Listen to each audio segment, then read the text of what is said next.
നമസ്തേ. കണ്ണൂർ ജില്ലയിലെ തളിപ്പറമ്പിലുള്ള തൃച്ചംബരം ശ്രീകൃഷ്ണസ്വാമി ക്ഷേത്രത്തിൽ അടങ്ങുന്നത് ധാരാളം കൊത്തുപണികളുള്ള നൂറ്റാണ്ടുകൾ പഴക്കമുള്ള ഒരു ശ്രീകൃഷ്ണസ്വാമി ക്ഷേത്രമാണ് തൃച്ചംബരം ശ്രീകൃഷ്ണസ്വാമി ക്ഷേത്രം എന്ന് പറയുന്നത്. മറ്റുള്ള ശ്രീകൃഷ്ണസ്വാമി ക്ഷേത്രങ്ങളിലുള്ള ഭഗവാന്റെ ഭാവങ്ങളിൽ നിന്നെല്ലാം വ്യത്യസ്തമായിട്ട് കംസവധത്തിന് ശേഷം ഉഗ്രകോപത്തിലിരിക്കുന്ന ഭഗവാനാണ് ഇവിടുത്തെ പ്രതിഷ്ഠ എന്ന് പറയുന്നത്. ധാരാളം കൊത്തുപണികളുള്ള ശ്രീകോവിലും വളരെയധികം ചുമർചിത്രങ്ങളും കൊത്തുപണികളുള്ള നമസ്കാര മണ്ഡപമൊക്കെയാണ് ഈ ഒരു ക്ഷേത്രത്തിൻ്റെ പ്രത്യേകതയാണ് കേട്ടോ. ക്ഷേത്രത്തിനുള്ളിലേക്ക് നമുക്ക് ക്യാമറ കയറ്റാനോ മൊബൈൽ കയറ്റാനൊന്നും സാധിക്കില്ല. അപ്പോൾ തൃച്ചംബരം ശ്രീകൃഷ്ണസ്വാമി ക്ഷേത്രത്തിൻ്റെ വിശേഷങ്ങളും കാഴ്ചകളാണ് ഈ ഒരു പുതിയ വീഡിയോയിലേക്ക് എല്ലാവർക്കും സ്വാഗതം. കംസവധത്തിന് ശേഷമുള്ള ഭഗവാന്റെ രൗദ്രഭാവത്തിനാണ് ഈ ക്ഷേത്രത്തിൽ പ്രാധാന്യം നൽകുന്നത്. പരശുരാമൻ പ്രതിഷ്ഠ നടത്തിയെന്ന് വിശ്വസിക്കപ്പെടുന്ന ഈ ക്ഷേത്രം വടക്കിൻ്റെ ഗുരുവായൂർ എന്നും അറിയപ്പെടുന്നു. മുളങ്ങേശ്വരം ശിവക്ഷേത്രം, തൃച്ചംബരം, തളിപ്പറമ്പ്.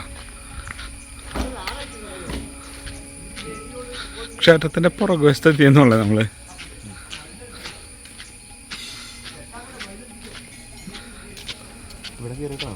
അവിടെ കയറിയിട്ട് വരാം.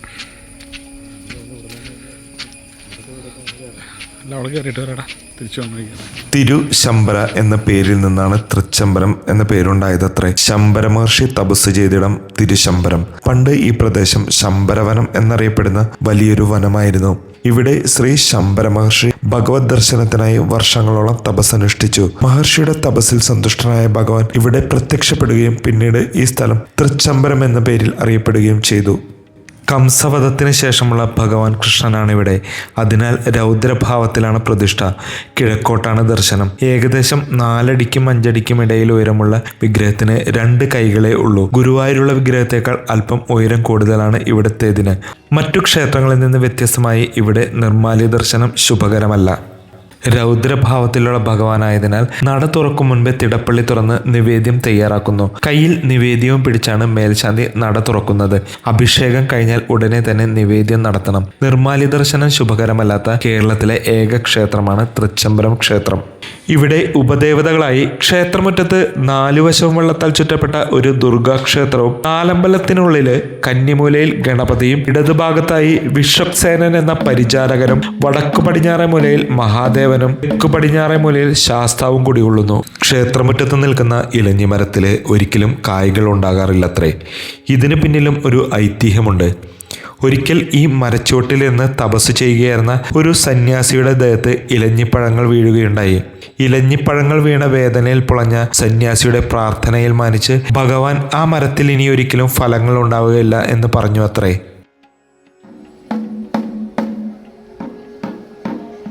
ക്ഷേത്രമുറ്റത്ത് പൊൻചെമ്പകത്തറ എന്നൊരു തറയും നമുക്ക് കാണാം. ഇവിടെ ഭഗവാൻ കൃഷ്ണന്റെ മാതാപിതാക്കളായ ദേവകി വസുദേവരുടെ സാന്നിധ്യമുണ്ടെന്നാണ് ഭക്തരുടെ വിശ്വാസം.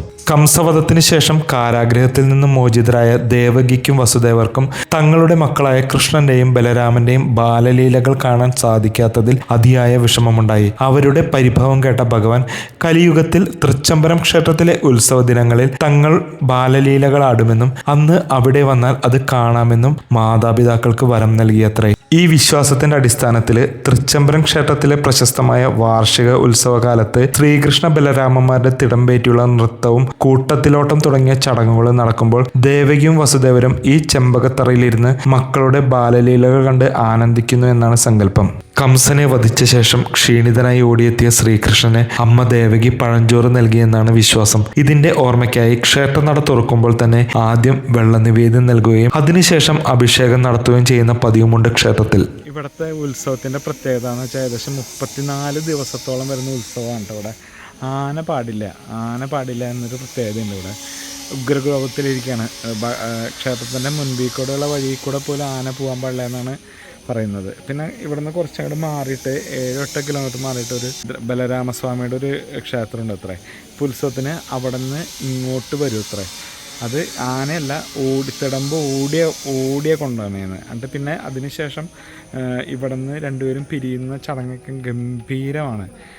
നല്ല തിരക്കായിരിക്കും. ഭയങ്കര പ്രത്യേകതയുള്ള ഉത്സവമാണ് എന്നൊക്കെയാണ് നമ്മൾ ഉള്ളിൽ ചോദിച്ചപ്പോൾ പറഞ്ഞത് കേട്ടോ. അപ്പോൾ ഇതൊക്കെയാണ് ഈ ഒരു ക്ഷേത്രത്തിൻ്റെ കാര്യങ്ങൾ. കംസന്റെ കുവലയപീഠം എന്ന ആനയെ കൊന്നതിനാൽ ഭഗവാന് ആനകളോട് വിരോധമുണ്ടായി എന്നാണ് പുരാണ സങ്കല്പം. അതിനാൽ തൃച്ചംബര ക്ഷേത്ര പരിസരത്തോ ഉത്സവങ്ങൾക്കോ ആനയെ എഴുന്നള്ളിക്കാറില്ല. കുംഭമാസത്തിലാണ് തൃച്ചംബരം ശ്രീകൃഷ്ണസ്വാമി ക്ഷേത്രത്തിലെ പ്രസിദ്ധമായ ഉത്സവം നടക്കുന്നത്. ഈ ഉത്സവകാലത്ത് സമീപത്തുള്ള മാഴൂർ ധർമ്മകുളങ്ങര ക്ഷേത്രത്തിൽ നിന്നുള്ള ബലരാമന്റെ വിഗ്രഹം തൃച്ചംബരത്തേക്ക് കൊണ്ടുവരുന്നു. ജ്യേഷ്ഠാനുജന്മാരായ ബലരാമനും ശ്രീകൃഷ്ണനും ഒന്നിച്ച് കളിക്കുന്നതാണ് ഉത്സവത്തിന്റെ പ്രധാന സവിശേഷത. ഉത്സവം അവസാനിക്കുന്ന മീനം 6-ാം തീയതി ഇരുവരും വേർപിരിയുന്ന കൂടിപ്പിരിയൽ ചടങ്ങോടെ ഉത്സവം സമാപിക്കുന്നു. കേരളീയ തന്ത്രശാസ്ത്ര പ്രകാരം ഉത്സവങ്ങളെ പടഹാദി, ധ്വജാദി, അങ്കുരാദി എന്നിങ്ങനെ 3ആയി തിരിക്കുന്നു. പടഹാദി ഉത്സവങ്ങളിൽ ഉത്സവത്തിന് നിശ്ചയിച്ചിട്ടുള്ള വിശേഷ ക്രിയകളൊന്നുമില്ലാതെ ദേവനെ എഴുന്നള്ളിപ്പ് മാത്രം നടത്തുന്നു. ധ്വജാദി ഉത്സവങ്ങൾ കൊടിയേറ്റോടുകൂടിയും അങ്കുരാദി ഉത്സവങ്ങൾ വിശേഷാൽ താന്ത്രിക കർമ്മമായ മുളയിടൽ ചടങ്ങോടുകൂടിയുമാണ് നടത്തുക. ഇതിൽ ഈ പറഞ്ഞ 3 തരം ചടങ്ങുകളും ഒരുപോലെ നടത്തുന്ന അപൂർവങ്ങളിൽ അപൂർവമായ ഒരു ഉത്സവമാണ് തൃച്ചംബരം ഉത്സവം. കുവലയപീഠം എന്ന ആനയെ വധിച്ച് അതിൻ്റെ ഊരിയെടുത്ത കൊമ്പുമായി രൗദ്രഭാവത്തിൽ നിൽക്കുന്ന കൃഷ്ണനാണ് പ്രതിഷ്ഠ എങ്കിലും ഉത്സവത്തിന് കുട്ടികളുടെ ഭാവത്തിൽ ഓട്ടവും ബഹളവുമൊക്കെ ഉണ്ട്. കുംഭം 1 തുടങ്ങുന്ന പടഹാദി എഴുന്നള്ളിപ്പ് ഉത്സവത്തിന് ശേഷം കുംഭം 22 നടക്കുന്ന കൊടിയേറ്റോടുകൂടിയാണ് പൂർണ്ണാർത്ഥത്തിൽ ഉത്സവം വലിയ ആഘോഷങ്ങളിലേക്ക് കടക്കുന്നത്. കൊടിയേറ്റിന് ശേഷം അർദ്ധരാത്രിയോടുകൂടി മഴൂർ ബലഭദ്രസ്വാമി അനിയന്റെ അടുത്തേക്ക് എഴുന്നള്ളുന്നു. 8 കിലോമീറ്ററോളം ദൂരം ബലരാമന്റെ തിടമ്പ് തലയിലേന്തി ക്ഷേത്രം മേൽശാന്തി ഓടി എഴുന്നള്ളുന്നതാണ് തൃച്ചംബരം ഉത്സവത്തിന്റെ ഏറ്റവും ആകർഷണീയമായ മുഹൂർത്തം. പിന്നീട് അങ്ങോട്ടുള്ള 14 നാളുകൾ തൃച്ചംബരം വൃന്ദാവന സദൃശ്യമാകും. നമ്മൾ വന്നത് ഈ വഴിക്കാട്ടോ. ഇത് പുറകുവശമാണ്, മുൻവശം വരുന്നത് അവിടെയാണ് കേട്ടോ. അപ്പോൾ വരുമ്പോൾ ഇവിടെ വേറെ ചെറിയ ക്ഷേത്രം കാണാൻ, മുളങ്ങേശ്വരം ശിവക്ഷേത്രം.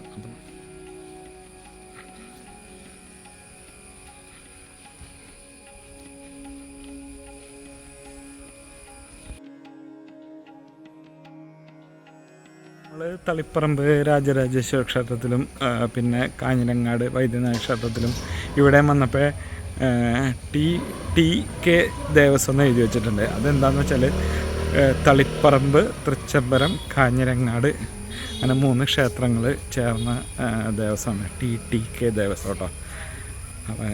അപ്പോൾ അതും അവിടെ ചോദിച്ചപ്പോൾ പറഞ്ഞാണേ. പെട്ടെന്ന് ഇപ്പോൾ ഞാൻ അവിടെ എഴുതി വെച്ചിട്ടുണ്ട്, ക്ഷേത്രങ്ങളുടെ പേര് എഴുതി വെച്ചാൽ ഓർത്തപ്പോൾ ഞാനൊരു വീഡിയോയിൽ പറഞ്ഞു കേട്ടോ. അപ്പോൾ അതൊക്കെയാണ് കാര്യങ്ങൾ. തൃച്ചംബരം ശ്രീകൃഷ്ണസ്വാമി ക്ഷേത്രത്തിൻ്റെ വിശേഷങ്ങളും കാഴ്ചകളാണ് നമ്മൾ ഈ വീഡിയോയിലൂടെ പങ്കുവച്ചത്. അപ്പോൾ ഈ ഒരു വീഡിയോ ഇവിടെ വെച്ച് നിർത്തുകയാണ്. വീഡിയോ ഇഷ്ടമായി നമ്മുടെ ചാനൽ സബ്സ്ക്രൈബ് ചെയ്യുക, സപ്പോർട്ട് ചെയ്യുക. നന്ദി. ഇനി നമ്മൾ കണ്ണൂർ വന്നിട്ടേ ഇപ്പോൾ ഏകദേശം ഇന്നലെ കൊട്ടിയൂർ മൃദംഗ ശൈലേശ്വരി പിന്നെ മുത്തപ്പൻ്റെ അടുത്ത് പോയി. ഇന്ന് രാവിലെ രാജരാജേശ്വര ക്ഷേത്രം പോയി, പിന്നെ കാഞ്ഞിരങ്ങാട് വൈദ്യനാഥ ക്ഷേത്രം പോയി, പിന്നെ നമ്മുടെ തൃച്ചംബരം, ഈ സ്ഥലങ്ങളിലാണ് പോയത്. ഈ ഒരു യാത്രയിൽ നമുക്ക് ഏകദേശം ഇപ്പം തന്നെ ഏകദേശം ഒരു 6ഓളം ക്ഷേത്രങ്ങൾ കയറാൻ പറ്റി കേട്ടോ. എല്ലായിടത്തും നല്ല തിരക്കായിരുന്നു, എങ്കിൽ പോലും എല്ലായിടത്തും നല്ല ഭംഗിയായിട്ട് തൊഴാൻ പറ്റി. അപ്പോൾ ഇനി അടുത്ത വീഡിയോയിൽ കാണാം.